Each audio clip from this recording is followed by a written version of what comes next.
I am on a mission to reduce the number of ultra-processed foods in my diet, and that was the reason I wrote this book, really, the inspiration for writing this book.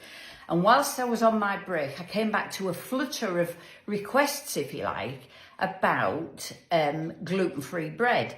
And I have included my recipe in here. I'm going to give you it anyway. I don't need to say much about it because I've written quite a bit in here about how I came to write the recipe and what have you.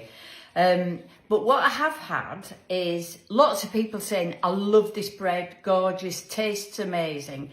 But I've had others that have said, I made the bread, tasted fantastic, but it didn't rise. And when we looked at the reasons why, it was because they'd used a £2 tin and not a £1 tin. Let me show you.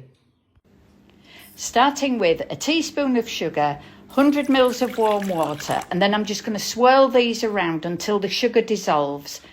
Add in my dried yeast, give that a stir, and then set that to one side for about 10 minutes until the yeast froths. In a separate bowl, I'm going to mix together all of the dry ingredients.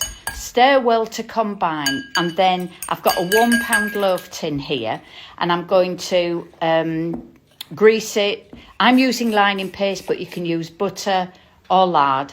My yeast is nice and frothy now, so I can add in those dried ingredients plus a tablespoon of mayonnaise and give those a stir.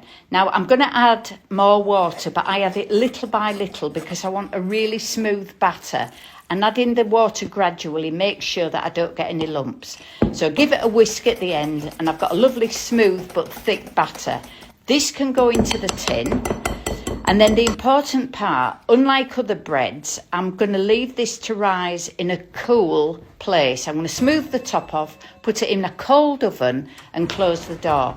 And after about 30 or 40 minutes, you can see that that dough has risen to the top of the tin. I leave it in the cold oven and preheat it with the bread already in. And then it bakes for half an hour, 45 minutes in total. But if you put this dough into a preheated oven, it rises unevenly and you'll end up with big bubbles in your bread. What we have is a gorgeous loaf, looks like bread, smells like bread, cuts like bread, and it tastes like bread. Absolutely delicious. And we know exactly what's gone into it. No ultra processing going on here. I've given you the recipe. It's over 3 pages. There's plenty of time between the pages. I think I've allowed 10 seconds for you to screenshot each page. Enjoy!